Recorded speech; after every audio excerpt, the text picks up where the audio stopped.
Regresamos con más de noticias Globovisión Internacionales. Hoy profundizamos en la actualidad política del Ecuador con el reciente informe que sugiere por parte del Congreso que haya un juicio político contra el presidente Guillermo Lasso. Vamos a analizar todos los escenarios con nuestra invitada especialista la mañana de hoy. Se trata de Carolina Andrade, es politóloga y magíster en ciencias políticas que nos acompaña desde Guayaquil. Buen día para usted y además feliz Día de la Mujer.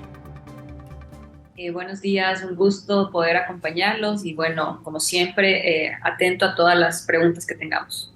Bien, estimada Carolina, quisiéramos consultarle sobre el contexto político que se da. Ya por segunda vez el Congreso o la Asamblea Nacional de Ecuador intenta sacar del poder al presidente Guillermo Lasso, esta vez por una supuesta trama de corrupción, sobre todo en materia del sector energético que involucra principalmente a 3 personas, una investigación además difundida públicamente por los medios de comunicación. ¿Qué está en juego en este momento y qué escenarios estamos por ver en este nuevo capítulo político del Ecuador y ahora con el gobierno del presidente Guillermo Lasso?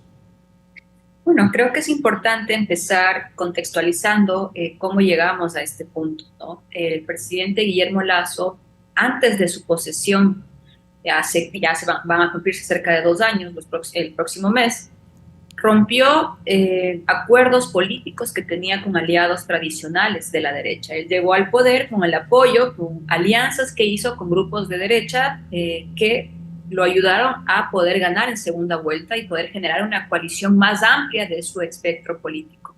Sin embargo, antes de posesionarse, ya esos acuerdos se habían roto en las negociaciones que se llevaron a cabo dentro de la Asamblea Nacional para definir la presidencia, vicepresidencia, miembros del CAL y diferentes presidentes de comisiones. Eso ya fue un primer desgaste a nivel político del gobierno de Guillermo Lasso. Luego hay un segundo momento que es el presidente determina el primer día de tomar posesión la crisis de seguridad o el ámbito de la delincuencia organizada y sus impactos dentro del Ecuador como un tema prioritario.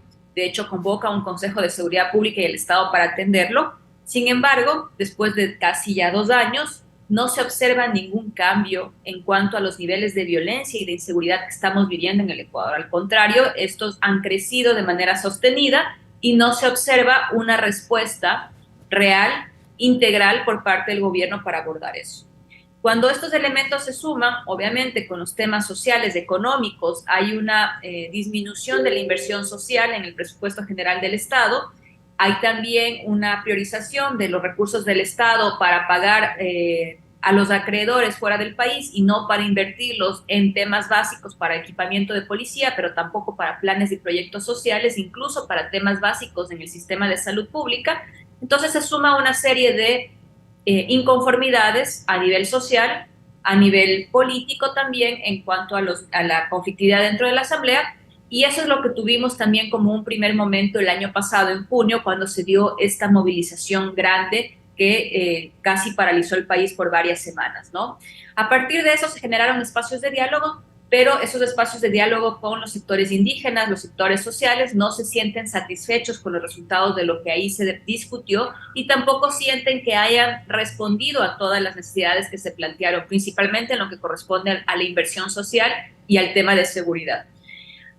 A eso se suma que, como usted bien lo mencionaba, hace ya casi un mes, casi mes y medio, se evidenció una trama de corrupción que involucraría al cuñado del presidente Guillermo Lasso, presentado por un medio periodístico aquí en el Ecuador y que después condujo a la apertura de una investigación en la Fiscalía General del Estado.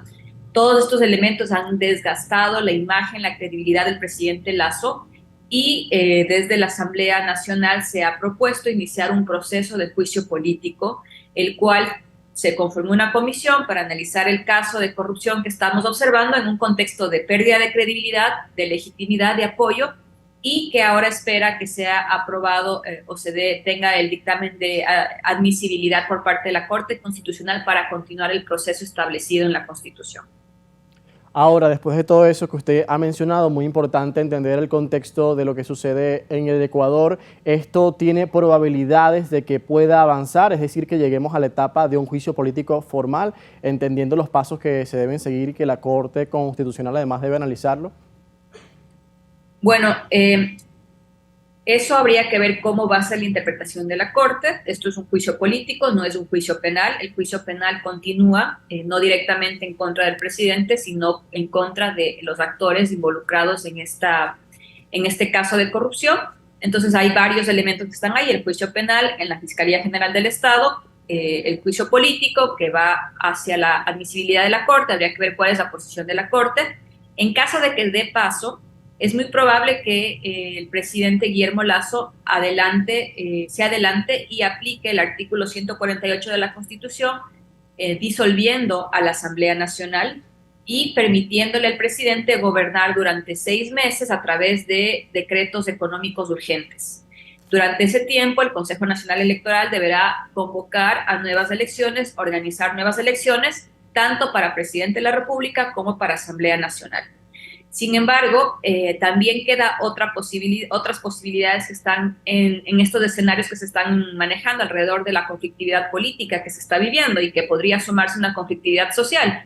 Es que si la Corte no da paso a eso, podría igual la Asamblea intentar aplicar el mismo artículo de la denominada muerte cruzada, que es un artículo que está en la Constitución, en el cual podrían nuevamente pedir una interpretación para generar pedir la renuncia del presidente de la República y nuevamente que los dos poderes del Estado, legislativo y ejecutivo, se disuelvan. Por eso se denomina muerte cruzada, porque el legislativo con 92 votos puede solicitar esto, dado la alta conflictividad social y política que estaría viviendo el país. Bajo ese escenario habría que ver cuáles son los argumentos que presentan los legisladores y podrían también pedir la destitución del presidente aplicando este artículo, pero en ese caso se irían ambos poderes del Estado nuevamente a sus casas y el Consejo Nacional debería llamar a elecciones. Esa es una posibilidad en caso de que la Corte no dé paso a ese juicio político. En caso que dé paso al juicio político, el mismo presidente podría aplicar esa disolución, porque creo que eso es lo que han tomado como la posibilidad de estrategia política para que pueda gobernar durante 6 meses en estos decretos económicos urgentes.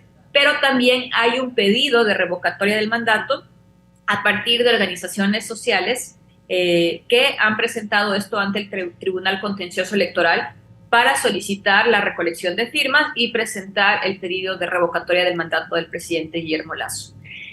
Alrededor de todo esto, que sé que es bastante complicado de entender todos los elementos y mecanismos constitucionales y jurídicos que están avanzando, está el tema político del aislamiento que ha vivido el gobierno de Guillermo Lasso, porque, como decía al inicio, ha roto muchos de sus alianzas con aliados naturales, y ese aislamiento en este momento se vio reflejado en los resultados de las elecciones seccionales, que fue el mes pasado, en febrero, donde el movimiento del presidente tuvo casi 0 representación en las elecciones locales y además perdió la consulta popular que había abanderado, ¿no? Un revés político bastante importante en el caso del avance que tiene la izquierda y el que tuvo, sobre todo en esta última elección. Estimada Carolina, se nos ha agotado el tiempo, pero le agradecemos mucho por atendernos en Noticias Globovisión Internacionales. No, el gusto es mío y bueno, como siempre, un gusto poder acompañarnos.